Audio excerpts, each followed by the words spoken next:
Welcome into the Fantasy Football Diagnostics Podcast, where we provide you with your weekly diagnosis of everything fantasy football. Whether it's season-long leagues, dynasty, DFS, or sometimes even IDP, we got you covered all year long.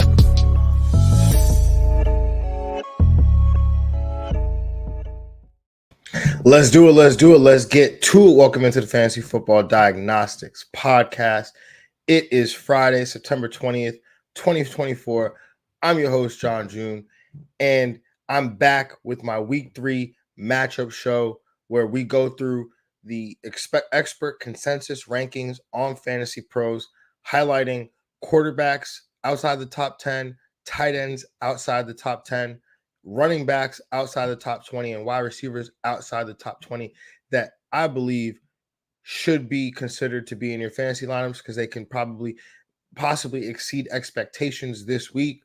Now, last week was not as good as week one. Week one, we went 10 for 17 on guys and had 6 of those guys exceed their ECR by 10 spots or more.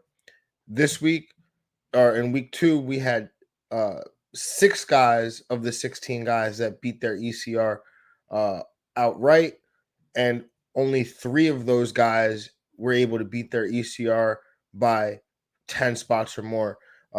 The big hits being Alec Pierce, ECR ranking was 67, finished as the wide receiver 20. We had Mike Gesicki, ECR ranking was 20, finished as the tight end 5. And then Ray McLeod, who I talked about as being not a big play, but somebody that could help you out in the event that Keenan Allen couldn't play, which he didn't. Rome Odunze, possibly being limited, which he was. And so Raymond McLeod, ECR wide receiver 76, comes in as the wide receiver 47. Now, in terms of just regular hits, Baker Mayfield finishes the quarterback 5. Tony Pollard finished as the running back 19. Brian Robinson finishes the running back 15. And then in terms of some misses, Tank Bigsby did get injured, so not really going to count him. Brandon Cooks, a big miss. Hayden Hurst, a big miss. Tyler Lockett, that one was a big miss, and that one actually cost me dearly. Ended up tying in the league because I started Tyler Lockett over Jackson Smith and Jigba. So, I'm not just out here giving the advice. I'm out here taking it as well. These are things that I'm actively doing in my leagues. So Kobe Parkinson as well, big whiff. And then, we had guys like Aaron Jones, Gus Edwards, Jacoby Myers, Justin Fields, and DJ Moore all miss the mark on their expert consensus rankings and finish actually a little bit lower. But again, as I mentioned in week 1, every week's not going to be, a 10 for 17 or potentially even better than that. But we're going to aim for having weeks like that. And it's the process that I'm going to have faith in, not really the results here. Obviously going to use some of these results to figure out, ways that I can learn and get better at this. But obviously, we're just playing a game of probability, and, I'm taking shots on guys that are outside the, top 20 and top 10 at their respective positions. So there will be some risk associated with that, but, part of why we play the game. Now, as I mentioned in week 1, next week, I'm even more excited to do this show next week because we're going to have more data, right? You often hear me say, these last couple of weeks, and even today, you'll hear me say it. I'm using data from the end of last season, right? And as we get more data, I bump that data out. And so once I get 3 weeks worth of data, which we will have after this week, everything is going to be this season. All right, we're not going to talk about last year anymore. It'll be a thing of the past.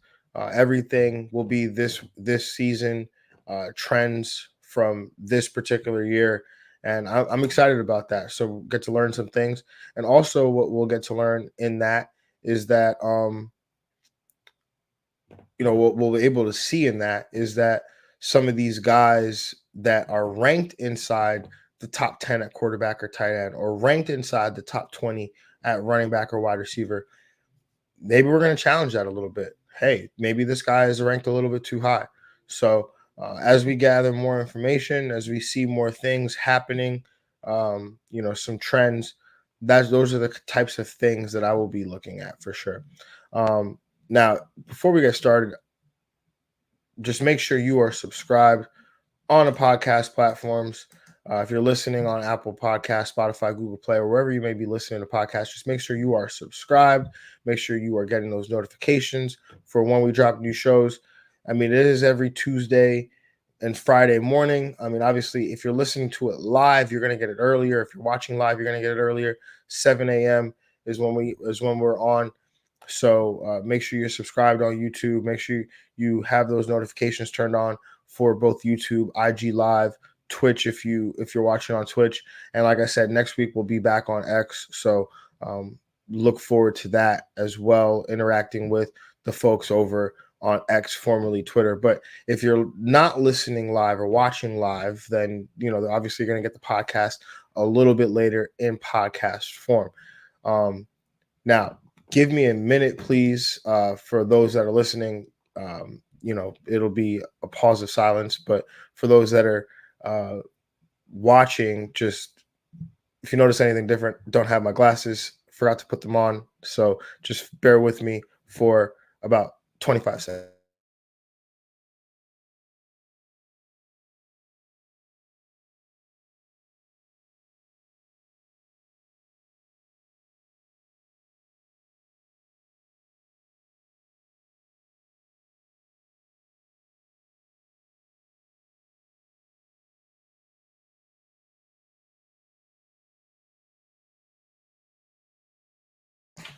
Okay, I'm back. Sorry about that. I just could not go on without my glasses. It was really bothering me. So anyway, moving on to the show. Let's start with the first matchup here as the New York Giants travel to Cleveland to take on the Cleveland Browns. And I'm looking at a couple guys from this game, starting with running back Deontay Foreman. He's the ECR PPR running back 41, according to expert consensus rankings on Fantasy Pros. Foreman saw 15 opportunities last week. While he wasn't overly productive, which was 43 total yards, he saw volume. And sometimes that's really all you'll need from a running back in fantasy to bring back an RB2, RB3 type day, especially in a good matchup with which Foreman has going up against a New York Giants defense that allows the fourth most PPR points to the position going back to the end of last season. Moving on to the wide receiver position. In that same game, on the same side of that game, we're going with Cleveland wide receiver Jerry Jeudy. He's the ECR PPR running wide receiver 40. Judy's tied for second on this team in target share, has at least 11 and a half PPR points in his last two games, and now faces off against a Giants defense that allows the 12th most PPR points to the position going back to the end of last year. I think he's a wide receiver 3 this week in 12-team PPR leagues. Jeudy is another guy that I talked about on the waiver show along with Foreman. But he's a guy that I feel like should be getting a little bit more respect based on how he's produced through 2 weeks now. Moving on to the next game, we've got the Chicago Bears traveling to Indianapolis to take on the Indianapolis Colts. And I'm going with Chicago running back DeAndre Swift. He's the ECR running back 24. This game was a tough one to choose from because I really, really wanted to go with the Bears passing attack here, whether it was Caleb Williams or Rome Odunze. DJ Moore was ranked inside that top 20, so I couldn't really go with him. But then I recall, obviously, they've been struggling on that side of the ball in the passing attack. But then I recall what this Colts defense has done through 2 weeks in the running game.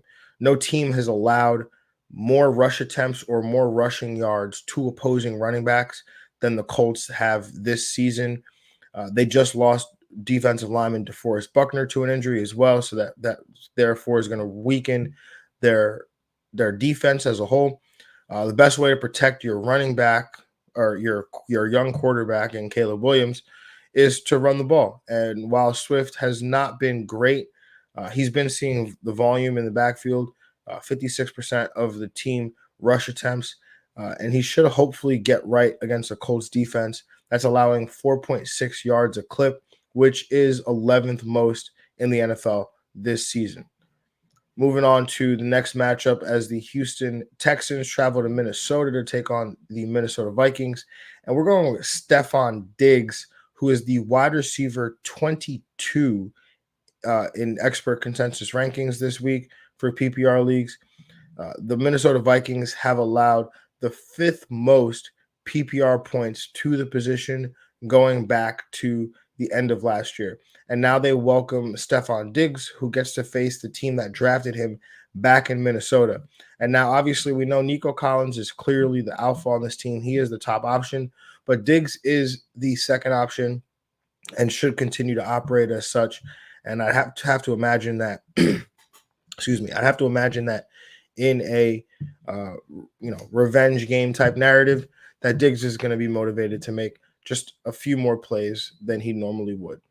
Moving on to the next matchup, we've got the Philadelphia Eagles traveling to New Orleans to take on the New Orleans Saints. And I got another two for you. The first one being New Orleans quarterback Derek Carr, who's the ECR quarterback 14. And would you believe me if I told you he is the quarterback 2 on the season? Yeah, that's right. Through 2 weeks, Derek Carr is your QB2 behind only Baker Mayfield, because we all saw that one coming, right? But anyway, I digress. Now Carr is back at home against Philadelphia, who allowed the 8th most fantasy points to the position going back to last year. I'm willing to bet that under Clint Kubiak, this is a new Derek Carr that we're seeing and that we will continue to see, especially in this matchup. So I would start him as a QB1 with confidence. And while we're doing that, let's go over to his wide receiver, New Orleans wide receiver Rashid Shaheed, who's the ECR wide receiver 27. He's the wide receiver 9 on the year. Obviously, he's a big play waiting to happen and faces off against an Eagles defense that's allowed the 4th most PPR points to the position going back to the end of last year. He's, again, a big play waiting to happen. And Shaheed is a guy we have to find a way to get into our lineups because those big plays, his big play ability, those are week winning type weeks that we're getting out of Rashid Shaheed. So got to continue to find a way to get him in the lineups. Moving on to the next matchup, we've got the 0-2 Denver Broncos traveling to Tampa Bay to take on the 2-0 Tampa Bay Buccaneers. And I'm going with quarterback Bo Nix. He's the ECR quarterback 30. Again, this one feels a little dirty here, but yet here we are. Tampa Bay has allowed the most fantasy points to the position going back to the end of last year. And while I'm not expecting a QB1 finish from Bo Nix, again, don't hear what I'm not saying. He's not a QB1 in 12-team leagues, but I think he's playable in 2 quarterback leagues, right? 2 quarterback super flex leagues. The matchup here is really good.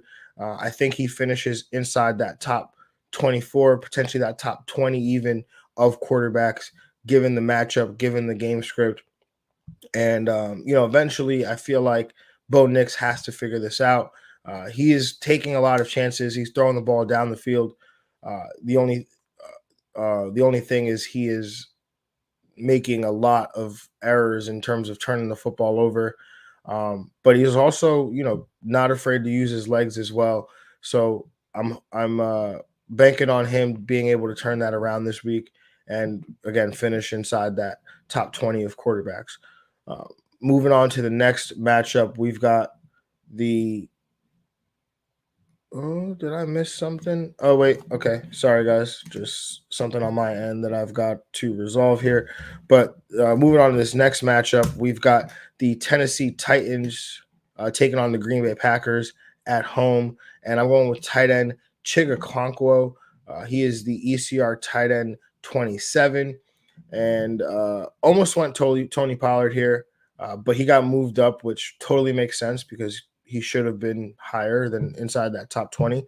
So again, going with Okonkwo, if I'm being honest, I don't really feel great about this one because the target volume has not been there for him. But the Packers allow the 11th most PPR points to the position going back to last year. So just chasing the matchup here with Chig Okonkwo, who, if you've been playing fantasy for the last 2 years, you know that Chig is capable of having big games almost seemingly out of nowhere. So gonna just take the shot with him.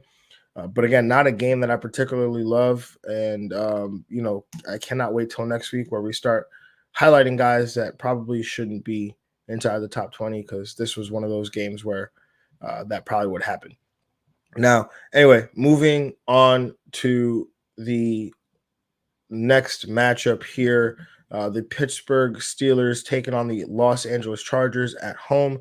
And I'm going with Pittsburgh wide receiver George Pickens, the ECR wide receiver 28.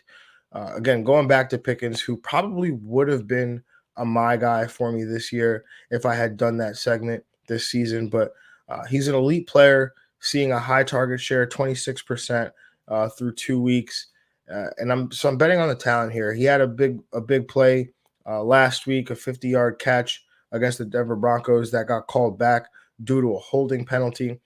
So for me, George Pickens, he's been making plays like this all year, and this is a very concentrated passing attack, which seems to go through Pickens and Pat Frymuth as well. So definitely, we've got to find a way to make sure George Pickens is in our lineups, because he has not even had the big blow up game that we know George Pickens is capable of. So moving on to the next game, we've got the Carolina Panthers taking on the Las Vegas Raiders, and I'm going with Las Vegas running back Zamir White. He's the ECR running back 26 in PPR leagues.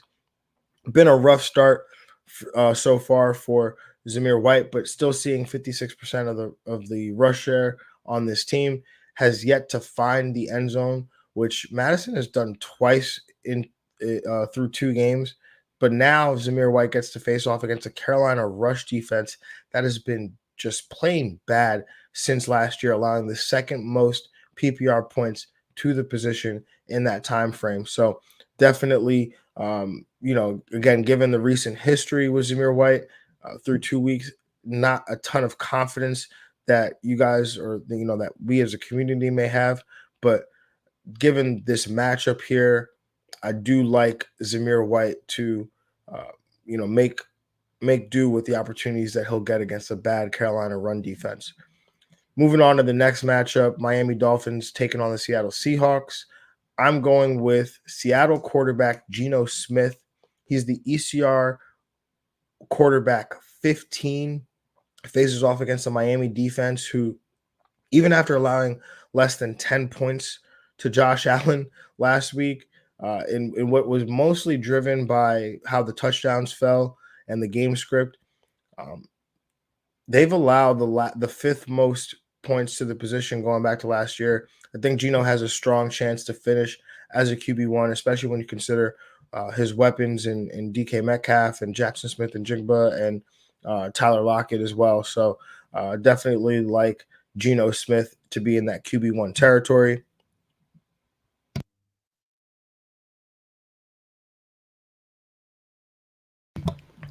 Moving on to the next matchup, we've got the Detroit Lions facing off against the Arizona Cardinals. And I'm going with Detroit Lions wide receiver Jameson Williams, currently ranked as the ECR wide receiver 21. Jameson Williams has shown us finally what he can be in the NFL for consecutive weeks. Obviously, we've usually seen him have like a big play. I think he had a long touchdown a couple years ago, or was that last year? I forget, but that went for a touchdown, and it's just like, oh man, if only he became a full-time player, or if only he had a full off season, which he hasn't. This was the first time he's I guess technically had a full off season last year, but was dealing with a suspension, so had to miss some time at the beginning of the year. But this is the first time where he's actually not even missing time to start the season, and so Jameson Williams is finally showing us what he's capable of, and now he gets a great matchup in a dome, and what is the highest total on the week at 52.5. Arizona allows the 11th most PPR points to the position, seeing a healthy 24% target share through 2 weeks. I think Williams is in for another big week this week. Moving on to the next matchup, we've got the Baltimore Ravens taking on the Dallas Cowboys. And I'm going with Baltimore running back Justice Hill, the ECR running back 46. Talked about his role in the waiver show, but he's seeing a good amount of snaps in close games. And would you look at that? Seems like he'll be in another close game, as this game between the Cowboys and the Ravens have a 1.5 point spread in the Baltimore Ravens' favor. So there should be a decent amount of points in this game as well, as the Ravens face off against the Cowboys. Dallas is 7th in targets allowed and 10th in receptions allowed to opposing running backs through 2 games this year. And that's right in Justice Hill's wheelhouse. Say that 3 times fast. But definitely like Justice Hill to finish as potentially an RB3 this week. Obviously not expecting a whole lot of production from him. But I think if you need help at running back, you're kind of desperate, or maybe you suffered some injuries, Justice Hill in a PPR league can help you, fill that gap there and finish as an RB3 or potentially even better. Moving on to the next matchup, we've got the San Francisco 49ers taking on the LA Rams. And I'm going with San Francisco wide receiver Jon Jennings. He's the ECR wide receiver 55 in PPR leagues. Now, Deebo Samuel's out. They're already missing CMC. At the time that I wrote this, George Kittle was healthy, but then we got the alert yesterday that George Kittle was downgraded to out at practice yesterday, or did not practice yesterday with a hamstring injury. So I felt like it was going to become super concentrated between Ayuk and Kittle. Seems like it's going to be super concentrated to Ayuk, and now potentially Jennings, who I expected to have a bigger role, but now should have an even bigger role, and might end up as the clear second option here if Kittle can't go. With the Niners already being down CMC and Deebo Samuel, so just in time for a great matchup here against the LA Rams, who allowed the 6th most fantasy points to the position going back to the end of last year. Moving on to the next matchup here, Sunday Night Football, we've got the Kansas City Chiefs taking on the Atlanta Falcons. And I'm going here with Kansas City running back Carson Steele. He is the ECR PPR running back 34. Steele is walking into a potentially wonderful, fruitful opportunity here. Now, it remains to be seen if he takes on all the workload left behind by Pacheco, or even most of it. I'm betting on him taking on most of it, and with the potential touchdown opportunity, I think Steele is in the should be in the high end RB2 range this week, and could potentially prove to be a steal off waivers. Yes, I know. I've been waiting to say that for a while now. So anyway, moving on to the next matchup here, we've got the Jacksonville Jaguars traveling to take on the Buffalo Bills. Going with Buffalo wide receiver Khalil Shakir. I love Shakir. He's the ECR wide receiver 35. I loved him coming into this year. I thought that he had a chance to be at least the second option in this offense. But currently, he's operating as the number 1 option with a team-leading 21% target share, and now gets to face off against a Jacksonville defense that allows the 13th most PPR points to the position going back to the end of last year. So let's see if Khalil Shakir can continue to provide some production here for us in PPR leagues. Moving on to the final matchup of the week, we've got Monday night doubleheader, which I must say I don't particularly love the Monday night doubleheader, but got to do what we got to do, I guess, right? The Washington Commanders traveling to take on the Cincinnati Bengals, and I'm going with Washington Commanders running back Austin Eckler. Eckler has some low-end RB2 value to me this week. He's been utilized in the passing game with at least 47 receiving yards in each of his last 2 games. Was even more involved as a rusher last week in the run game, seeing 8 carries there. And in a game where the Commanders are 7.5 point underdogs, I think it makes sense that Eckler continues his work in the pass game against a Cincinnati defense that allows the 11th most PPR points to the running back position going back to the end of last year. And that is all I have for the week 3 matchup show, y'all. Definitely, hopefully, hope you guys have enjoyed it. I hope you enjoyed Thursday Night Football as the New York Jets walloped the New England Patriots, which I was happy to see for sure.